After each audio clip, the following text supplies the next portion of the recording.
Urea ammonia sulphate super phosphate potash NPK.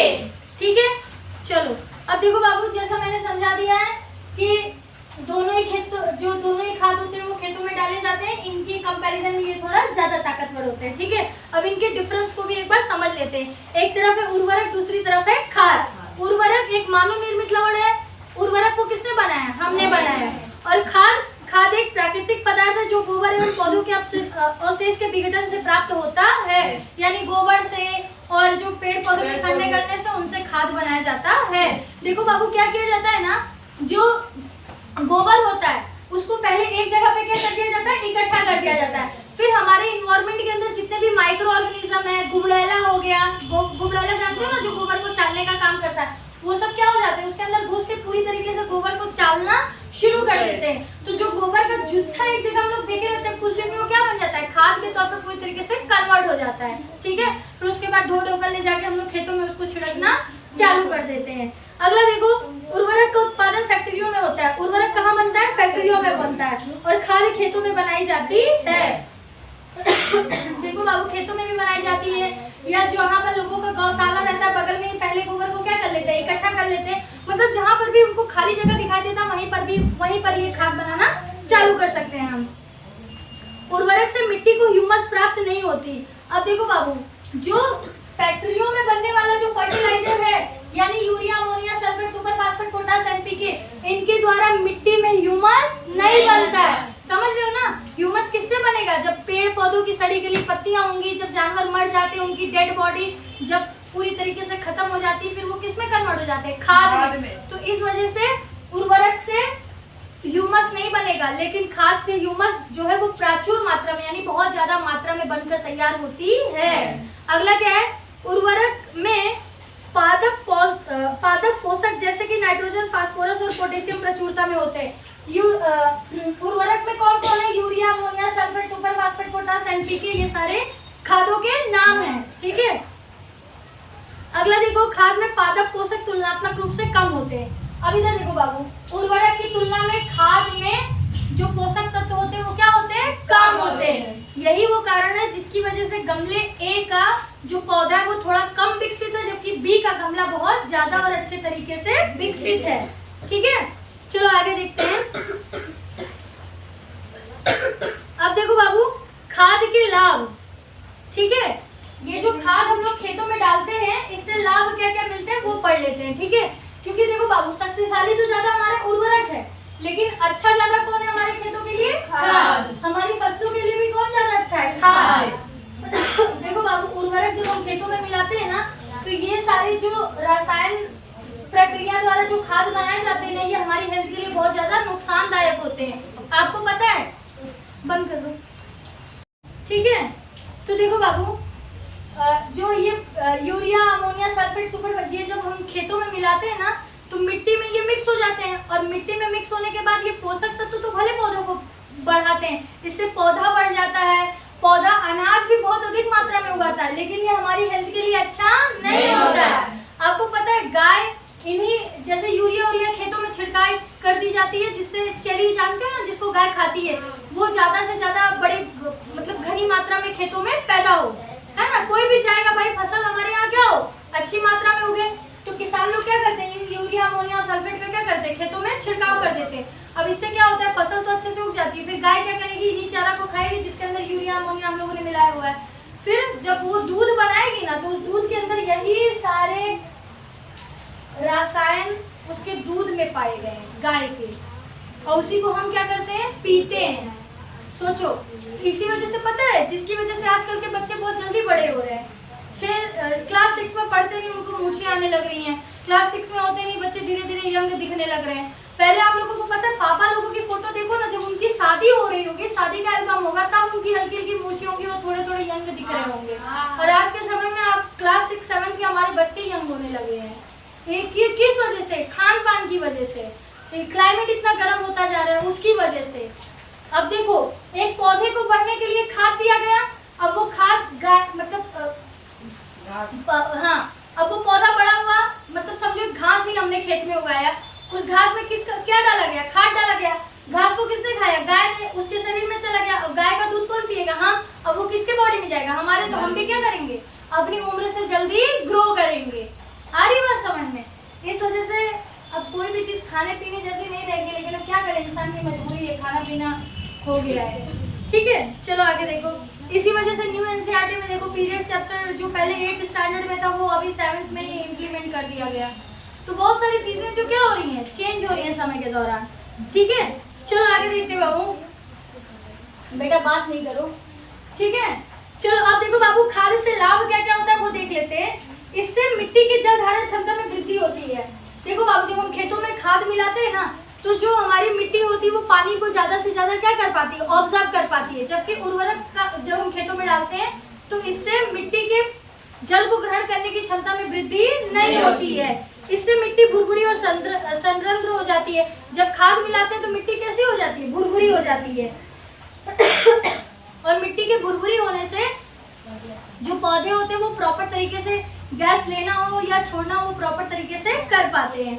अगला देखो, इससे मित्र जीवाणुओं की संख्या में वृद्धि होती है। जब खेतों में खाद डाला जाता है बाबू, तो जो मित्र जीवाणु है, जो हमारे लिए अच्छे बैक्टीरियाज है, वो क्या करते हैं, हमारे खेतों में ग्रो होते हैं और वो हमारे पौधों को हेल्दी रखते हैं, अच्छा रखते हैं। ठीक है, इस जैविक खाद से मिट्टी का गठन सुधर जाता है। अब जो मिट्टी की क्वालिटी होती है, जो खाद का छिड़काव करते हैं तो उससे मिट्टी की क्वालिटी भी क्या होती है, इम्प्रूव होती है, यानी कि सुधर जाती है। ठीक है, चलो अगला देखो। अगला टॉपिक क्या है बाबू, सिंचाई। क्या है अगला टॉपिक, सिंचाई। बंद कर दो। अगला टॉपिक क्या है, सिंचाई।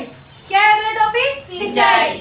अब देखो बाबू, एक निश्चित समय के अंतराल पे हमें क्या देना होता है, खेतों में पानी देना होता है, उसी को हम क्या कहते हैं, सिंचाई कहते हैं। ठीक है, अब देखो, अब सिंचाई किस लिए जरूरी होता है, सिंचाई किस लिए जरूरी होता है,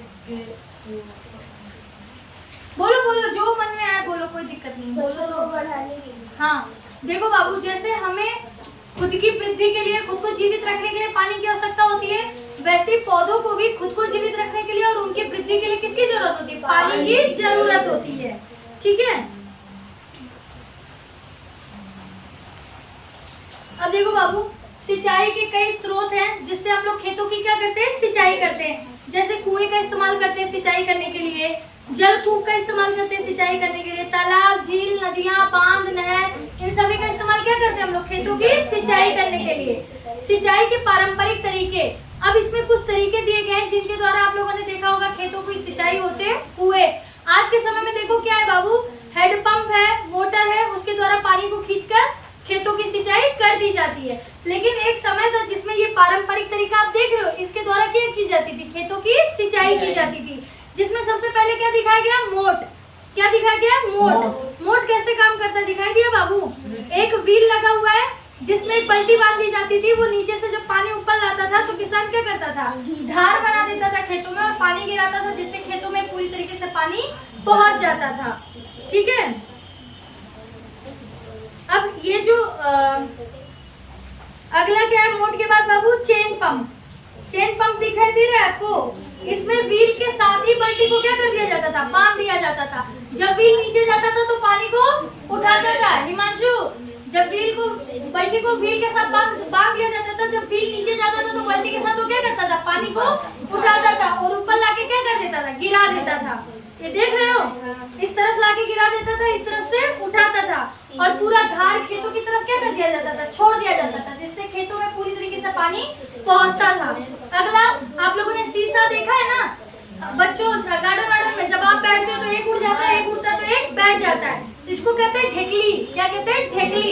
इसमें वही किया जाता है बाबू, एक तरफ ईटा लगा दिया जाता है, एक तरफ बल्टी लगा दिया जाता है। बल्टी गया नीचे कुएं में, पानी लिया और ये उठ गया, उसके बाद किसान लेता है, उसका इस्तेमाल करता है सिंचाई करने के लिए, फिर वो नीचे जाता है, पानी उठाता है। इस तरीके से प्रोसेस चलता रहता है। अगला देखो बाबू, रहट। क्या है, रहट, जिसमें ये दिखाई दे रहा है आप लोगों को, इस व्हील को घुमाने का काम कौन करता है, बैल। अब जिससे फिर कई सारे बल्टियों को एक साथ बांध दिया जाता है और वो सबके सब क्या भरती है, पानी को भरती है और एक तरफ फिर उनको छोड़ा जाता है, जिससे खेतों की सिंचाई संपन्न हो पाती है। चलो अगला देखो बाबू, सिंचाई की आधुनिक विधियां। ठीक है, आज के मॉडर्न के टाइम पे इरिगेशन की कौन कौन सी विधियां वो समझते हैं, जिसमें सबसे पहले हम लोग पढ़ेंगे छिड़काव तंत्र। यानी कि स्प्रिंकल सिस्टम। किसके बारे में? स्प्रिंकल सिस्टम के बारे में।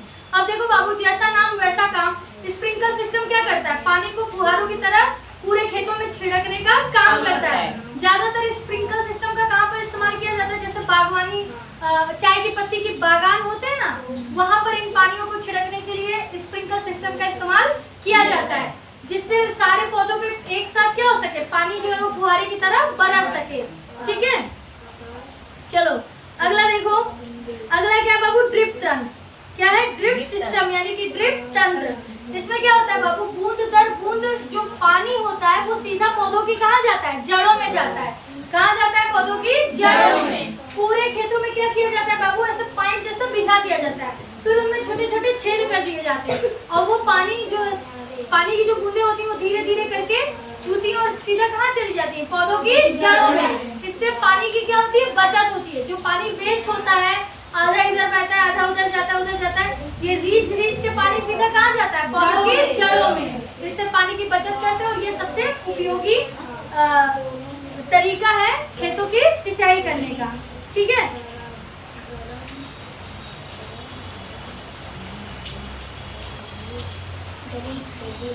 अगला देखो बाबू, खरपतवार से सुरक्षा। अगला टाइटल क्या है? खरपतवार से सुरक्षा, यानी कि प्रोटेक्शन फ्रॉम वीड्स। वीड्स का मतलब क्या होता है? खरपतवार। उस खरपतवार से हमें कैसे सुरक्षा करनी चाहिए अपनी फसलों की, उसके बारे में पढ़ेंगे। ठीक है, देखो बाबू, आप लोगों ने देखा होगा कि खेतों में जब फसल उगते हैं तो बहुत ही अनवांछनीय पौधे भी उग जाते हैं, यानी ऐसे पौधे जिनको हम नहीं चाहते कि ये भी उगे हमारे फसलों में, वो भी क्या हो जाते हैं? उग जाते हैं। तो इसमें सबसे बड़ी प्रॉब्लम ये आती है कि हमारे पौधे को जो सनलाइट और मिट्टी से जो न्यूट्रिशन मिलता रहता है, जैसे जल हो गया, खनिज तत्व हो गए, जो मिलता रहता है, अगर कोई बगल में फालतू का पौधा उगाएगा तो वो भी क्या करेगा?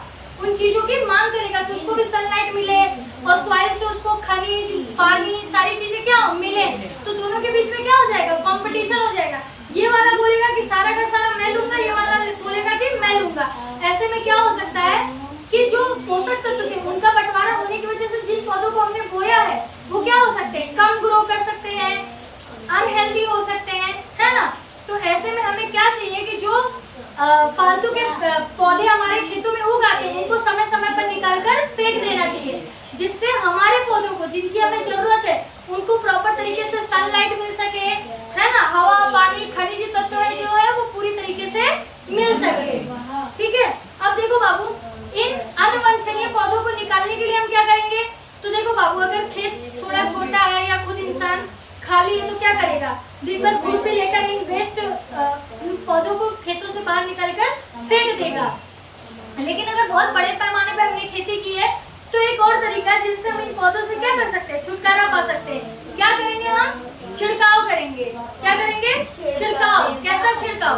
खरपतवार नाशी छिड़काव। कौन सा छिड़काव? खरपतवार नाशी छिड़काव। ठीक है, इनका इस्तेमाल करके जो अनवांछनीय पौधे जो खेतों के बीच में उग जाते हैं उनको हम क्या कर सकते हैं?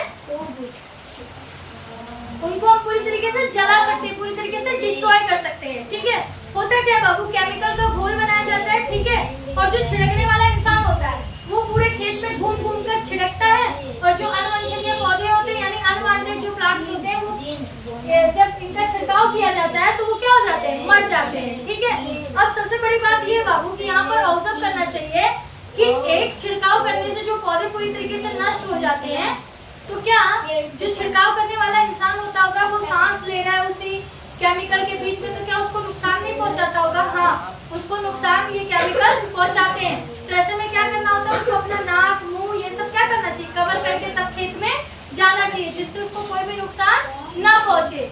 अब देखो बाबू, जो खरपतवार नाशी है ना, उसमें दो नाम दिए गए आपकी बुक में, एक तो 2 है और दूसरा है 4D। एक 2 है और दूसरा है 4D। ये क्या है? खरपतवार नाशी के नाम है। क्या है? खरपतवार नाशी के नाम है। कौन कौन से? 2 और 4D। चलो यहाँ पर मैं आप लोगों से क्वेश्चन पूछती हूँ कि मेरा एक खेत है, वहाँ पर बहुत ही अनवांछनीय पौधे उगाए, मुझे खरपतवार नाशी का छिड़काव करवाना है। बताओ मैं कौन कौन से खरपतवार नाशी का इस्तेमाल कर सकती हूँ उनको डिस्ट्रॉय करने के लिए? 2 और 4D। उनका छिड़काव करके जो अनवांछनीय पौधे मेरे खेत के अंदर उगे उनको मैं खत्म कर सकती हूँ। ठीक है, तो एक ये चीज याद रखना बाबू, फर्टिलाइजर यानी कि उर्वरक में कौन कौन से, urea, ammonia, sulphate, super phosphate, potash, NPK, ठीक है। और खरपतवारनाशी में यानी कि वीड्स को प्रोटेक्ट करने के लिए जो केमिकल का छिड़काव किया जाता है उनमें 2 और 4D, 2 और 4D, ठीक है। चलो, इससे हमारे फसल में कोई इम्पैक्ट नहीं आता? नहीं बाबू, इससे हमारी फसल में कोई इम्पैक्ट नहीं आता है, सच में इम्पैक्ट नहीं आता है बाबू। होता क्या है ना कि इनको बनाया इसी वजह से जाता है कि जो अनवांटेड पौधे होते हैं वो पूरी तरीके से डिस्ट्रॉय हो जाए। और छिड़काव करते टाइम हमें ध्यान भी देना होता है बाबू कि जो हमारे हेल्दी पौधे हैं उन सब पे बहुत ज्यादा ना पड़े। ऐसा नहीं कि पूरी तरीके से इम्पैक्ट नहीं पड़ता है। आपको पता है कि खरपतवारनाशी यानी कि 2, 4D इन सब का इस्तेमाल करने से जिन मिट्टियों पे हम जैसे कि जो पौधा उगा हुआ है जब हम छिड़काव करेंगे तो कुछ छिटका जमीन पर भी जाएगा कि नहीं जाएगा, जाएगा। तो ये सॉइल को भी क्या करते हैं, खराब करते हैं। मिट्टी भी हमारी इससे क्या हो जाती है, उनकी उपजाऊ की जो क्षमता होती है वो कम हो जाती है।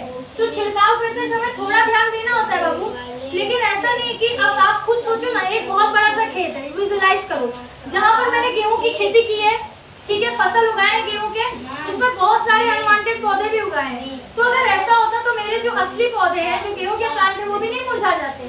तो इसका तो सिर्फ एक ही तरीका हो सकता था, उनको क्या करो, जड़ों से उखाड़ के फेंक दो, या खुरपी या किसी चीज का इस्तेमाल करके उनको निकाल कर फेंक दो। फिर तो आप छिड़काव करके इन पौधों को खत्म नहीं कर सकते थे। तो इस वजह से छिड़काव तो पूरे पौधे पर होता है, लेकिन उसमें नष्ट कौन होते हैं, जो खरपतवारी पौधे होते हैं वही, ठीक है। चलो, बाकी ये इंसानों रसायन का उपयोग यानी केमिकल का इस्तेमाल करके बनाया जाता है बाबू, इंसानों के लिए बहुत ज्यादा हार्मफुल होते हैं। इस वजह से आँख नाक कान सब मुंह बंद करके वो ग्लास वाला बढ़िया सा चश्मा उस्मा लगा के तब छिड़काव करना चाहिए, जिससे जो इंसान छिड़क रहा है उसकी हेल्थ पे इसका कोई भी असर ना पड़े, ठीक है। इतनी सावधानी उनको बरतनी चाहिए। चलो अगला देखो बाबू, अगला क्या है, कटाई। क्या है अगला, कटाई, जिसे हम क्या कहते हैं, हार्वेस्टिंग। क्या कहते हैं, हार्वेस्टिंग। कोई और क्वेश्चन है खरपतवार से लेके, खरपतवार से सुरक्षा से लेके कोई है क्वेश्चन? नहीं है, क्लियर हो गया कॉन्सेप्ट। यही एक था ना कि अगर यदि केमिकल छिड़का जाता है तो जो हमारे अच्छे पौधे होते हैं उन पर असर नहीं होता, तो नहीं वो बचे रहते, बाकी जो खरपतवार रहते हैं वो नष्ट हो जाते हैं, ठीक है। अगला क्या है, कटाई यानी कि हार्वेस्टिंग। अब देखो बाबू, फसल की कटाई एक इम्पोर्टेंट पार्ट है। जब भी हम फसल उगाते हैं तो उनमें फसलों की कटाई करना क्या है, एक बहुत ही इम्पोर्टेंट पार्ट है। जब फसल पक जाती है तभी हम फसल की कटाई करते हैं। फसल कब हम काटेंगे, जब फसल हमारा पूरी तरीके से तैयार हो जाएगा तब हम उनको क्या करेंगे, काट लेंगे। अब काटने के तरीके में बहुत लोग बाबू हंसिया से खुद ही अपने खेतों के फसलों को काट लेते हैं, ठीक है। बहुत लोग जड़ से उखाड़ लेते हैं पौधों को, ठीक है। अब देखो बाबू, जो थोड़ा बहुत पौधा उगाया जाता है वो इंसान जड़ से उगा देता है, क्योंकि फसल पकने के बाद क्या हो जाता है, उनकी जड़ें सूख जाती हैं, तो उनको उखाड़ पाना थोड़ा मुश्किल होता है। लेकिन जैसे थोड़ी सब्जी उब्जी के फल फूल हो गए, उनको हम जड़ से उखाड़ कर क्या कर सकते हैं, फेंक सकते हैं, है ना। तो इस तरीके से फसलों को हम उखाड़ कर हाथों से और हंसिए से कटाई करके फसलों की कटाई कर सकते हैं। अगला देखो ये क्या है बाबू, जब हम फसलों की कटाई कर लेते हैं, ठीक है, आजकल तो आप लोगों ने देखा होगा कि हार्वेस्टर मशीन आ गई है। हार्वेस्टर मशीन से गेहूं, धान, हाँ, इन सब की क्या की जाती है, कटाई की जाती है। वो मशीन क्या करता है, खेतों के अनाज को पूरी तरीके से काट देता है। उसके बाद एक मशीन होता है जिसको कहते हैं थ्रेसिंग मशीन। क्या कहते हैं, थ्रेसिंग मशीन। हाँ, उससे क्या होता है, दाना अलग होता है, गेहूं का दाना अलग होता है, भूसा अलग हो जाता है, वो चलता है ऐसे ऐसे, हाँ, ठीक है। अब देखो बाबू, इसमें होता क्या है कि जैसे कि फसल की कटाई हम लोगों ने किससे की, मशीन का नाम हार्वेस्टिंग मशीन। क्या था, हार्वेस्टिंग मशीन। उसके बाद जैसे समझो हम लोगों ने गेहूं की कटाई की हार्वेस्टिंग मशीन से, उसके बाद अब थ्रेसिंग मशीन में एक तरफ से भूसा निकलेगा, दूसरी तरफ हमारा कागज है वो चला के आएगा, ठीक है। अब हमारे जो वैज्ञानिक लोग हैं, जो ये सब सारी चीजें इंजीनियर लोग हैं जो ये सब बनाते हैं, इन लोगों ने क्या कर दिया, दोनों को एक ही मशीन के अंदर कंबाइंड कर दिया। पहले तो अलग मशीन लगती थी, थ्रेसिंग मशीन अलग और हार्वेस्टिंग मशीन अलग, अब एक ही हो गया। एक ही तरह से फसल कटते जाएगा और दूसरी तरफ दाना जो है वो झड़ाते चला जाएगा। और ऐसी मशीन को हम क्या कहते हैं,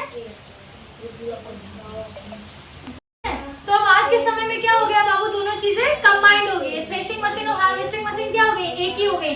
अब एक ही टाइम पे फसल कटता है और उसी वक्त दाना जो है वो निकलना शुरू हो जाता है। ठीक है, इस तरीके से जो है वो कटाई का काम जो है वो पूरा होता है। ठीक है, अब यहाँ पर पहले का एक सवाल है बाबू कि कटाई के बाद कभी कभी तने के टुकड़े खेत में ही रह जाते हैं, है ना। जब हम लोग कटाई करते हैं तो जो तना होता है वो खेतों में क्या हो जाता है, रह जाता है। हाँ, उन्हें किसान जला देते हैं और आप लोग देखते होंगे गर्मियों में क्या लगा देते हैं, खेत में क्या लगा दिया जाता है, आग लगा दिया जाता है। इन टुकड़ों के खेत में जलने के कारण चिंतित है।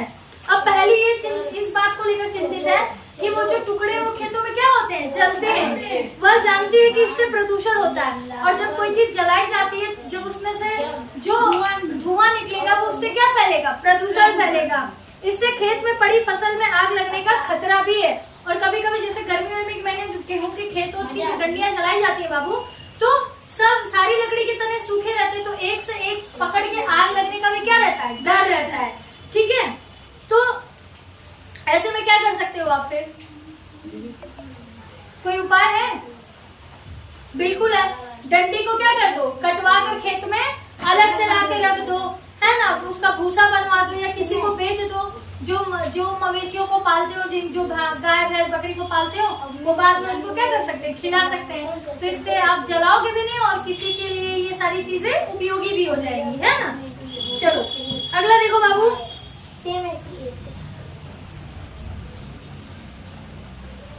देखो बाबू, जब हार्वेस्टिंग मशीन से जब हम फसलों की कटाई करते हैं ना, और थ्रेसिंग मशीन से क्या किया जाता है, दाने को अलग किया जाता है। उसके बाद एक और मशीन होती है बाबू जिसको हम कहते हैं विनोइंग मशीन। क्या कहते हैं, विनोइंग मशीन। विनोइंग मशीन क्या करता है, दाने को फटकने का काम करता है। क्या करता है, दाने को फटकने का काम करता है।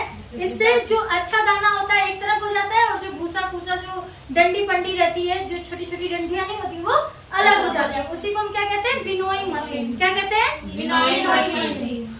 ठीक है, चलो अगला देखो बाबू, तो यहीं पर हमारा कटाई होता है खत्म।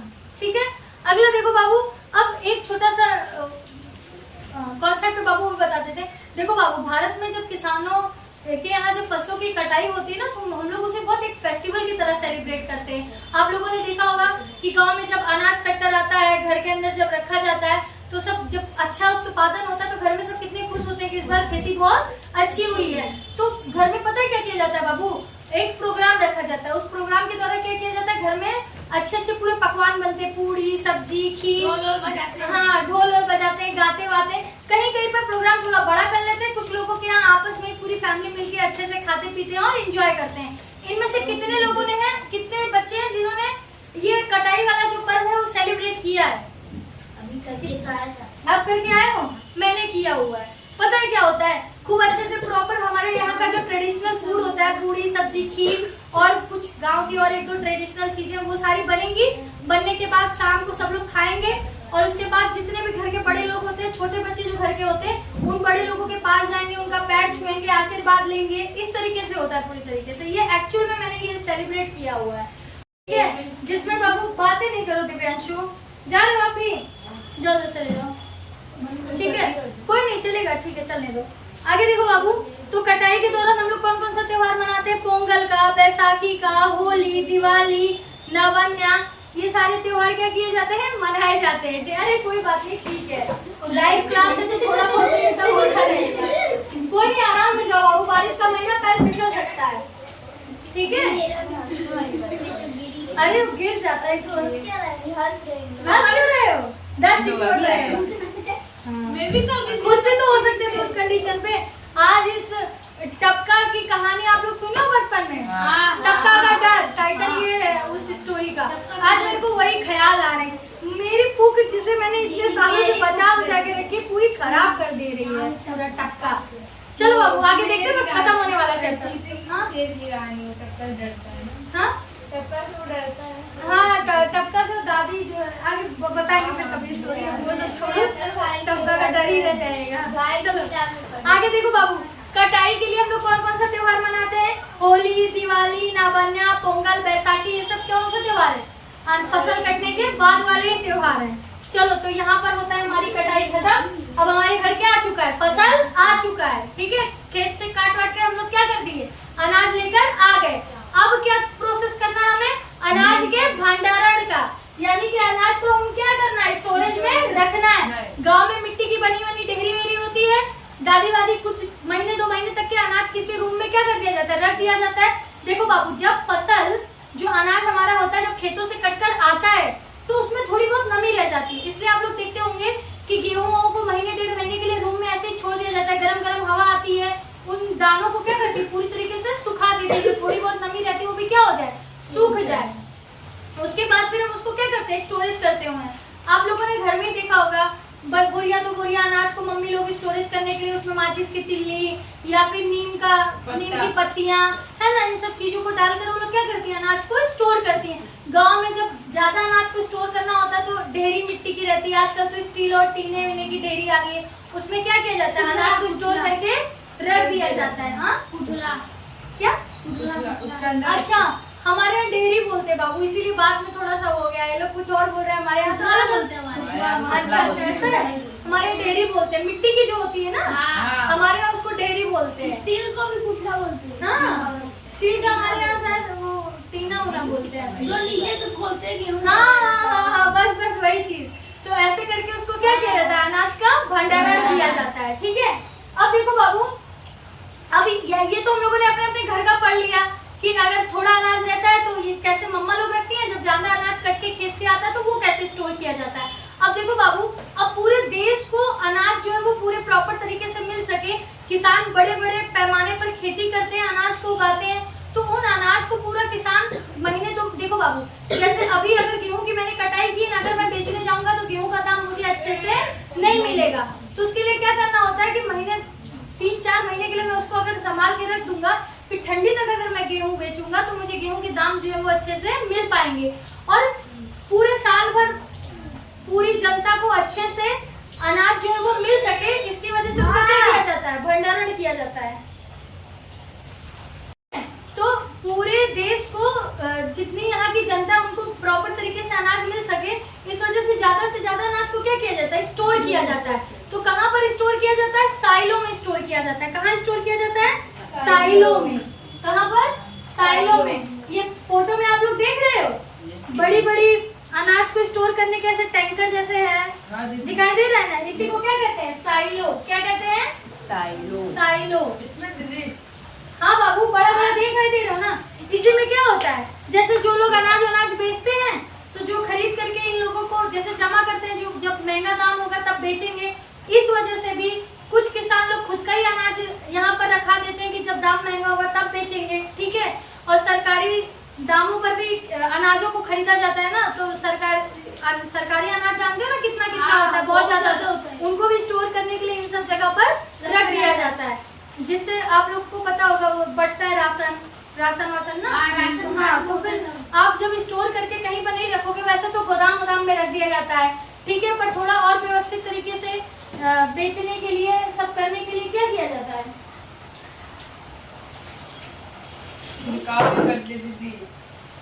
राशन कार्ड का मिलना तो राशन कार्ड जाओगे अनाज लेने। हाँ, अच्छा ठीक है, गाँव में मिलता है। हाँ, वो तो यहाँ पर भी तो मिलता ही है ना बाबू।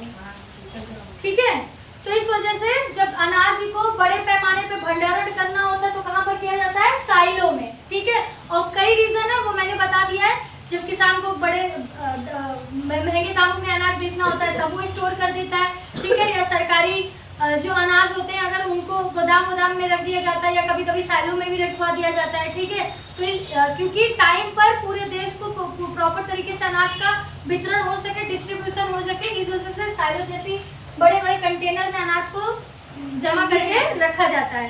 ठीक है, अगला चलो देखो बाबू, अगला टाइटल है आपका जंतुओं से भोजन। जैसा आप लोगों को पता है, समुद्र के जितने भी जीव जंतु हैं, मछली, केकड़ा, ये सारे क्या हैं, मनुष्य के भोजन है। समुद्री क्या कहते हैं इसको, सी फूड कहते हैं, है ना, समुद्री भोजन। तो लोग इनको क्या है, मार मूर के पका पुकू के खाते हैं। वैसे खाना नहीं चाहिए, लेकिन हम खाते हैं तो क्या कर सकते हैं। ठीक है, साथ ही साथ देखो बाबू, जंतुओं से हमें एक और तरीके से भोजन मिलता है। जैसे गाय, भैंस, बकरी जब हम पालते हैं तो उनसे जो दूध निकलता है वो भी क्या है, हमारे लिए भोजन का ही काम करता है। ठीक है, इस वजह से जब